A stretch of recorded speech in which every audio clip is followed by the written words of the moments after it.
Hola, me llamo Chuck Babiloni y hoy te quiero hablar de un relevantísimo artista que nos legó una reflexión fundamental. No resulta tan significativo, tan interesante, tan conmovedor pintar lo que se ve como lo que se vio o se verá. ¿Cómo pintaba Edvard Munch?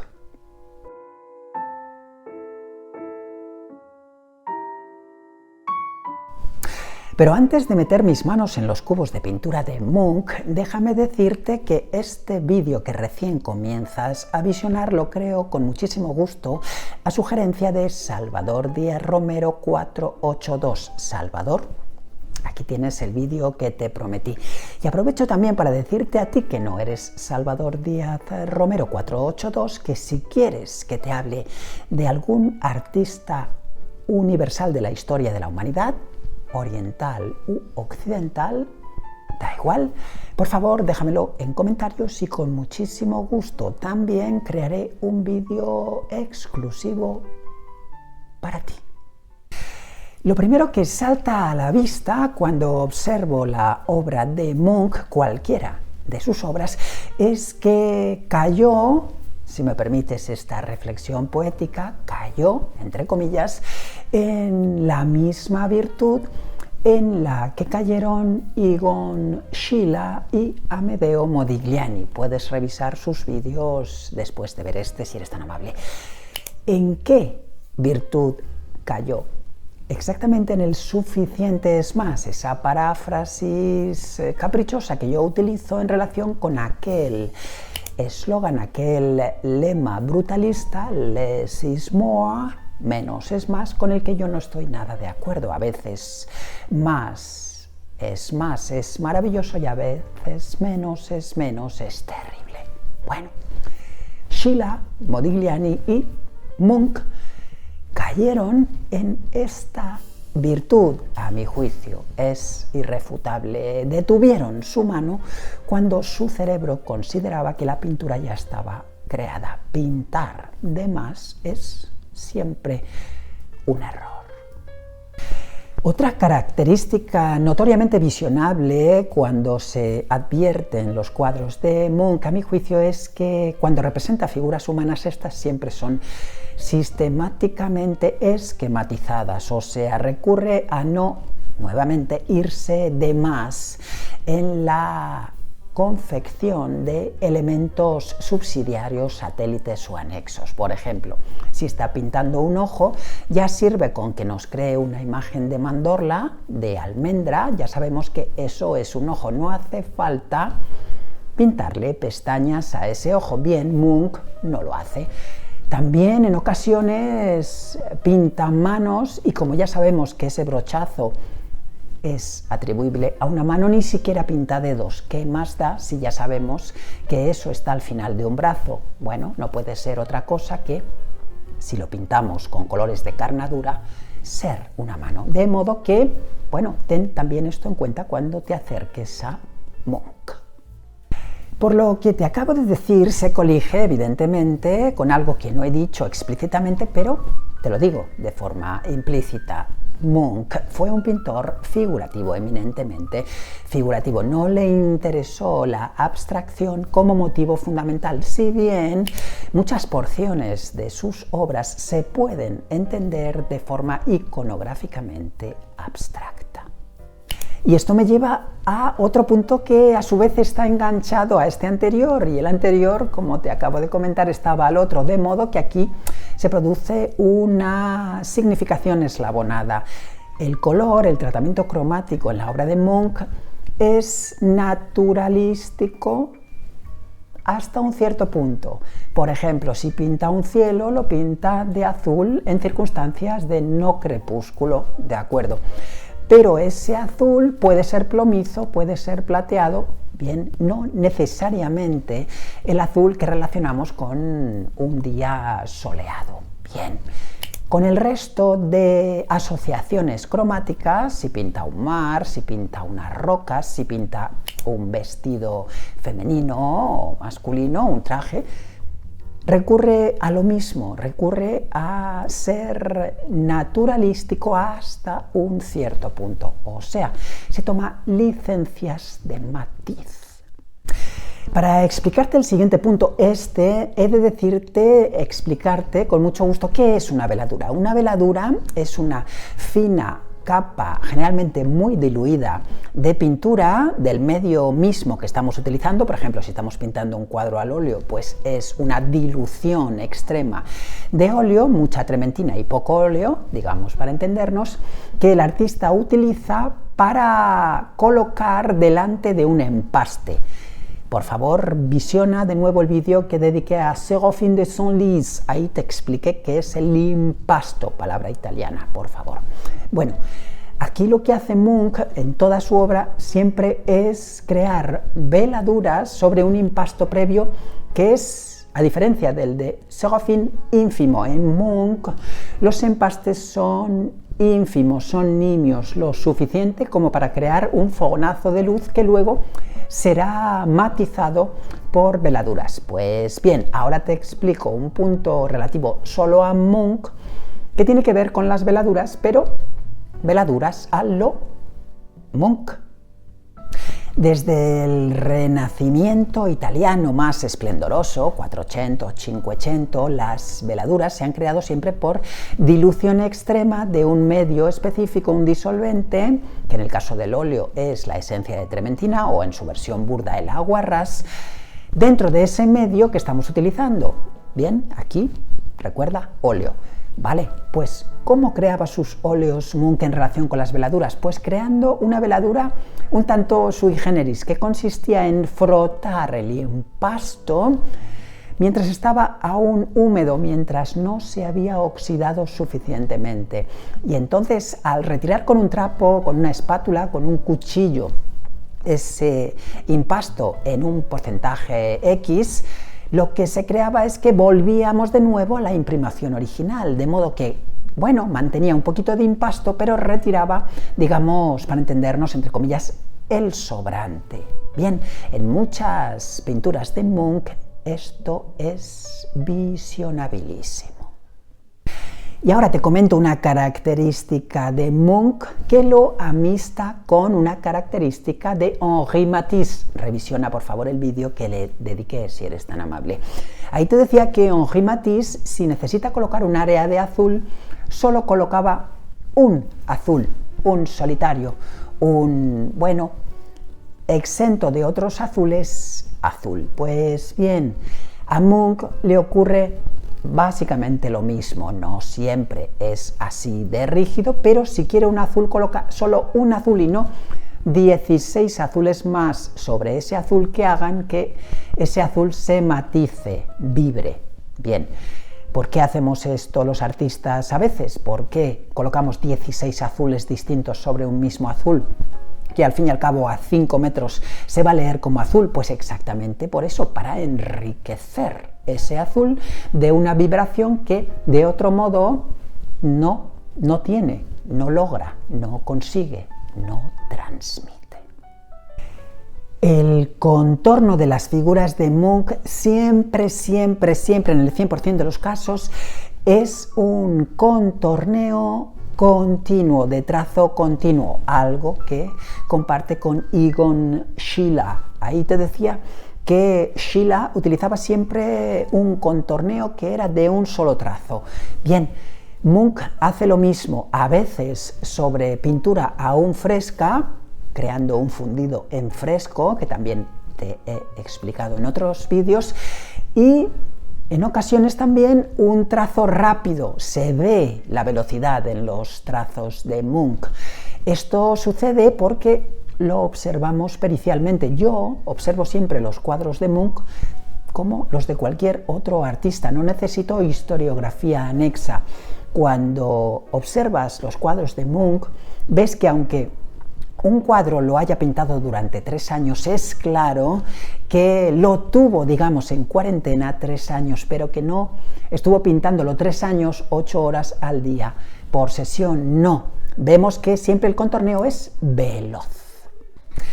Y ahora, para matizar esto que te acabo de contar, déjame anexarle al punto anterior este punto. A veces Munch crea la forma por superposición de líneas de un solo trazo continuo y veloz, como te acabo de decir, pero unas al lado muy cerquita unas de otras, y así consigue crear un contorno, pero que cuando nos alejamos del cuadro funcione exactamente así, pero si nos acercamos a él vemos toda esa miríada de líneas que él no ha decidido que son, digamos, la protagonista. No existe, por decirlo así, una línea lideresa que tenga un liderazgo extremo, sino que la línea, el contorno, la linde entre la figura y el fondo se crea por asociación, por acumulación de muchas líneas que tienen la misma intención,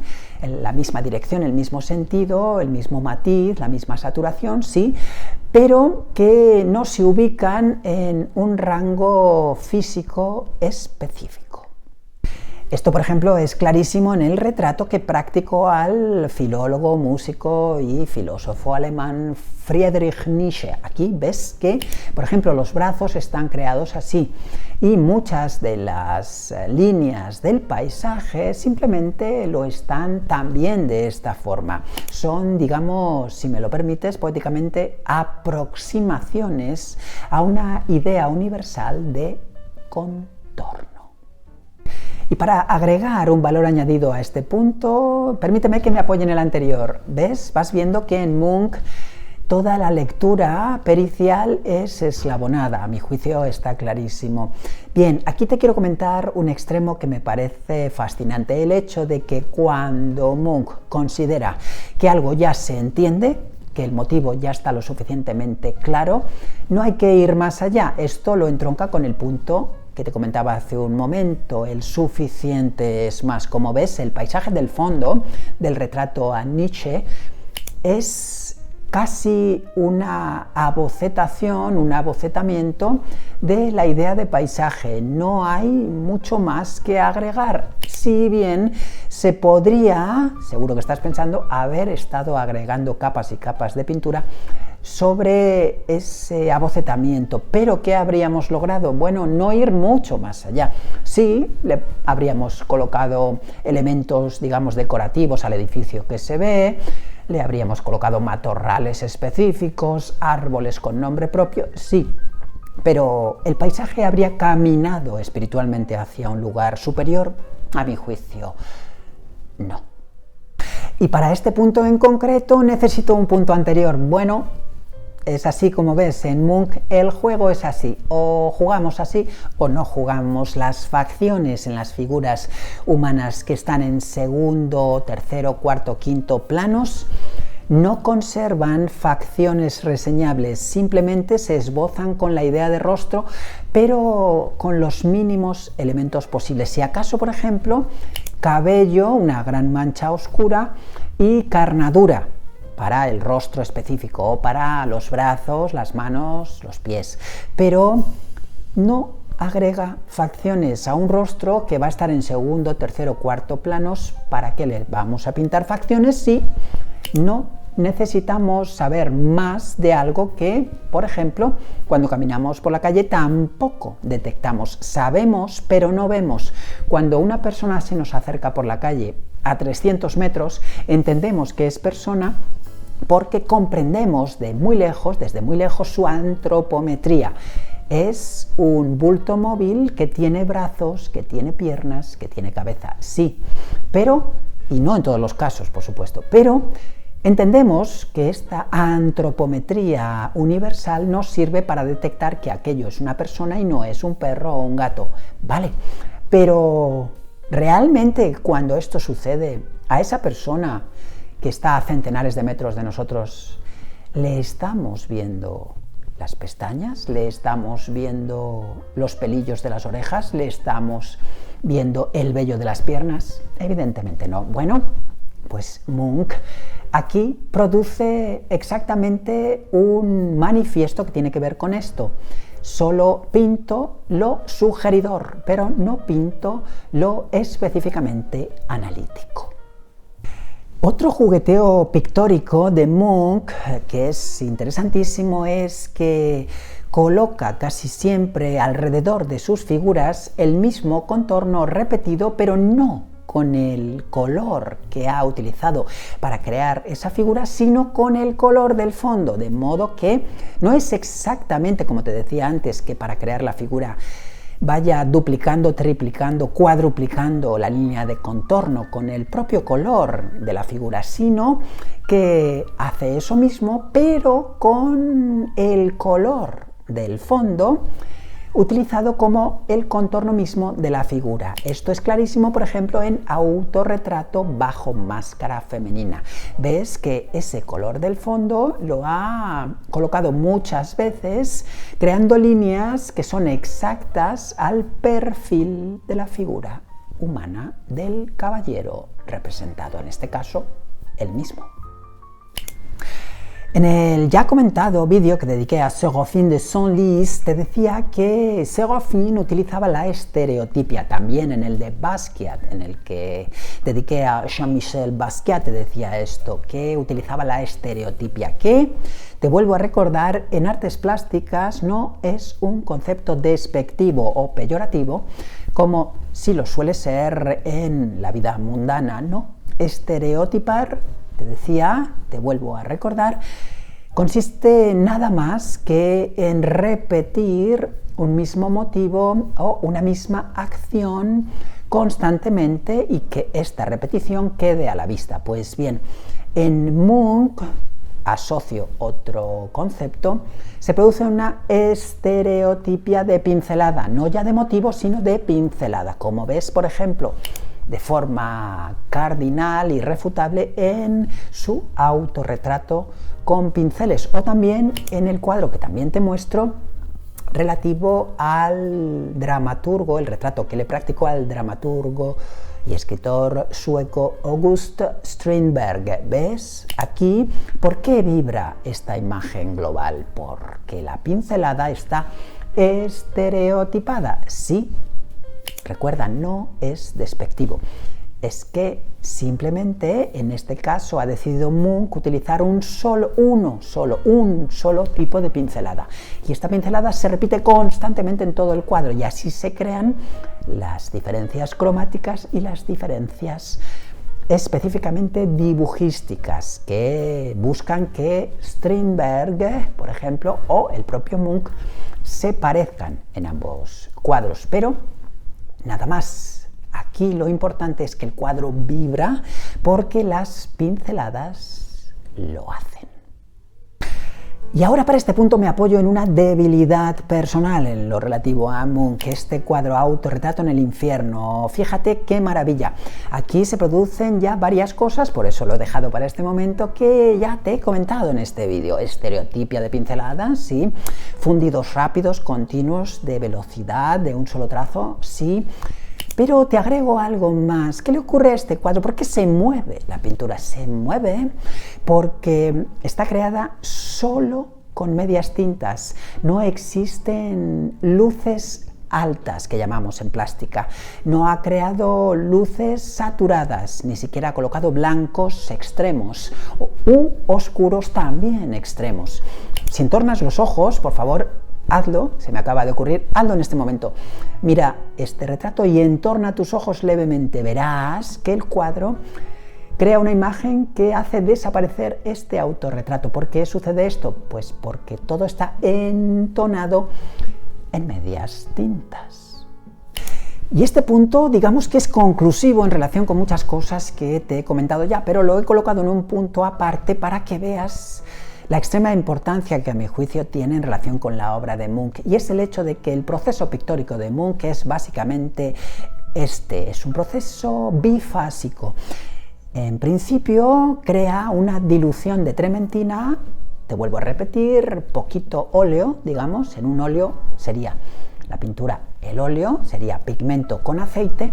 Y luego, ¿cuál es su disolvente? La trementina. Bueno, pues mucha trementina y muy poquito óleo. Así crea la primera fase del cuadro.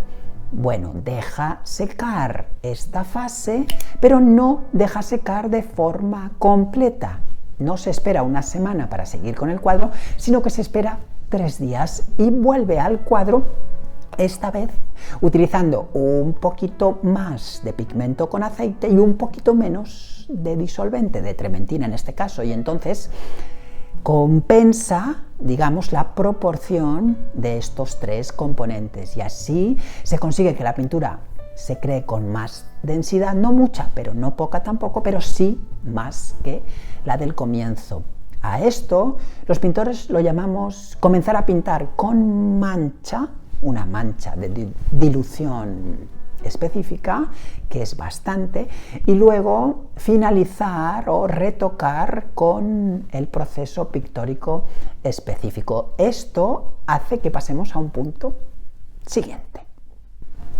Porque ahora mismo te estarás preguntando, entonces ya que se crea esa mancha de dilución extrema y luego se pinta por encima de toda esa mancha, bien preguntado, no. En muchos cuadros de Munch detectamos que esa primera mancha de dilución extrema queda a la vista, de modo que, digamos, depende del cuadro, pero en un cierto porcentaje, como cuadro definitivo, asistimos a que muchas porciones de ese cuadro son la primera mancha y solamente ha tocado después el 20, el 30, el 40% del cuadro para considerarlo finalizado. O sea, para entendernos, a veces la primera mancha funciona, trabaja, nos sirve de mancha definitiva a la vez. Y ahora, si me lo permites, a este punto en concreto no le voy a dar más relevancia que los anteriores, pero lo voy a utilizar como de epítome de racionalización de todo lo anterior en relación con el ductus pictórico. Recuerda, el ductus es el estilo de pincelada que tiene un autor y que lo diferencia de los demás, en el mejor de los casos. Bien, el concepto que te quiero presentar ahora es el de pintura alla prima. Como verás, nuevamente, como en todos los conceptos que te presento, que quizá no has oído hablar de ellos aún, como siempre que lo hago digo, es un concepto de nuevo en italiano que los artistas utilizamos sin traducir al español nunca. Entre nosotros hablamos de cómo has creado este cuadro, alla prima o con veladuras, por ejemplo. Bien, pues en Munch el cuadro siempre se crea, siempre, en todos los cuadros, el 100% de Munch, con pintura alla prima. Pintura alla prima, literalmente a la primera. ¿Qué significa esto? Significa que no existe boceto previo, que no existe previsualización mental del cuadro en la cabeza del artista, que el cuadro se crea colocando, si acaso, los colores en la paleta y rápidamente dibujando, incluso sin crear un predibujo previo físico. Bien, así pintaba Munch alla prima. En alguna que otra ocasión, esto no es mayoritario en Munch, Munch se divierte con composiciones que son especulares casi en un 95%. No totalmente, pero sí en un 95-90%. Bueno, hashtag inventando porcentajes. Bien, aquí en este cuadro es clarísimo. No sé qué piensas tú. Existe una zona que es la izquierda, según miramos, por ejemplo, que si te fijas es totalmente especular en relación con la zona derecha si utilizamos la mitad del cuadro vertical, el eje de ordenadas, como efectivamente eje de giro de imagen especular. Si bien, ¿por qué no es un 100% especular? Porque vemos que esa luna o ese sol, como quieras, que se refleja en esa agua, está creando una disparidad especular. Esa creación iconográfica no se repite en la zona derecha según miramos. Bien, por eso no es especular al 100%, pero la intención, si te fijas, figura femenina aquí, especular. Bueno, esos dos amantes tampoco son especulares, uno es un hombre, otro es una mujer, bien, pero su disposición física sí es especular. De modo que ese porcentaje que no se alcanza, el del 100%, ocurre por esto, por leves modificaciones, pero eso sí, de una macroestructura especular en el eje de ordenadas. Bien, todos los puntos que te he tratado hasta ahora tienen que ver con creaciones mayoritarias, utilizaciones, recursos pictóricos, procedimientos que Munch utiliza, como te digo, de forma casi unánime. Bueno, mayoritaria, pero en ocasiones se da el gusto, como por ejemplo en Celos, en este cuadro, se da el gusto, digo, de desandar ciertas conquistas propias. ¿Y aquí qué ocurre? Te estarás preguntando, ¿qué le pasa a este cuadro? ¿Por qué parece que se desintegra? O bien que se está creando delante de nuestros ojos, o se crea delante de nuestros ojos o se está desvaneciendo, como gustes. El resultado para mí conceptualmente es el mismo. Pues ocurre que ha renunciado al contorno de refuerzo en todo el cuadro. Se ha quedado con la primera mancha, y esta primera mancha a la prima, por eso necesitaba todos esos conceptos previos de los que te he hablado hasta ahora, funciona como una integración de colores o una desintegración cromática, pero necesitamos, ¿verdad? Necesitamos que concrete más. Bien, Munch no lo hace y por eso el cuadro parece hacerse ante nosotros o deshacerse, como gustes. Intuyo que ahora mismo por tu cabeza ronda el siguiente pensamiento: Jack, te vas a ir y aún no me has hablado del cuadro más relevante, iconográficamente más poderoso de Munch. Tranquilo, aquí lo tienes, El Grito. El Grito, que en realidad no es un cuadro, el famoso Grito sí lo es, sino una serie de obras que mantienen la misma composición, la misma intención de pincelada y el mismo cromatismo, ¿de acuerdo?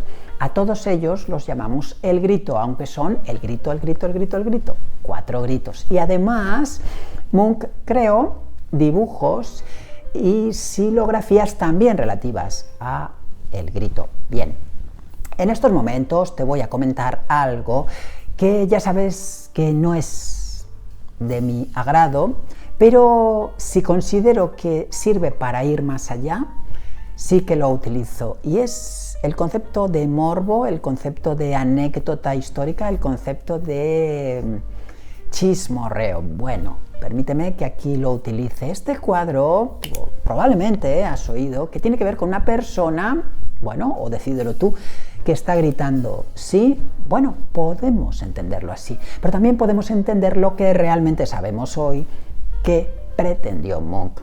En realidad este cuadro no representa una figura que está gritando, sino una figura que se está tapando los oídos porque no quiere escuchar el grito de la naturaleza, esa queja universal de la naturaleza en relación con los usos humanos, o sea, lo que hemos hecho de ella.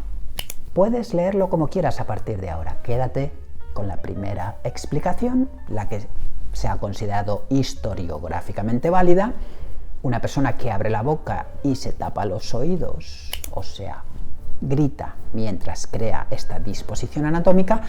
O bien, quédate con esta nueva idea: es una persona que abre la boca para no quedarse sorda tras escuchar y sobre todo tras oír el lamento de la naturaleza. Y llegado a este punto voy a pronunciar dos sustantivos, dos movimientos, dos conceptos que me he cuidado mucho de pronunciar hasta ahora, pero que evidentemente hablando de Munch también hay que pronunciar. El primero es expresionismo. Munch es un pintor que evidentemente pinta no la imitación estricta de la naturaleza, sino la sugerencia que la naturaleza crea en él. O sea, te acabo de dar la explicación en 10 segundos de lo que los pintores estudiamos como expresionismo en 10 años. Bien, pero también Munch incurrió, y esto tampoco es despectivo, en simbolismo. ¿Qué es el simbolismo? El simbolismo, te lo he explicado en alguna que otra ocasión, consiste en trasladar algo eminentemente individual y elevarlo a la categoría de colectivo o de universal.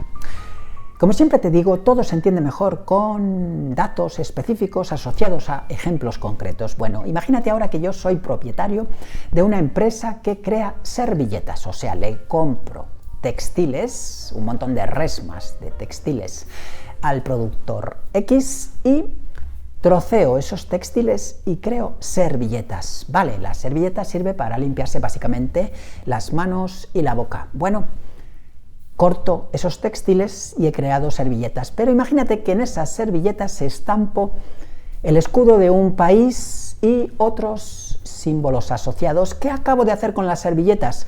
Pues que ya no se pueden utilizar para limpiarse la boca o limpiarse las manos, porque se asociaría con un acto que nada tiene que ver con el respeto, el decoro, el donaire y la urbanidad. O sea, esas servilletas acabo de hacer que se conviertan en inservibles. ¿Por qué? Pues porque nadie se limpia la boca ni las manos sucias con una bandera. Exacto, al estampar con un escudo una servilleta he creado una bandera.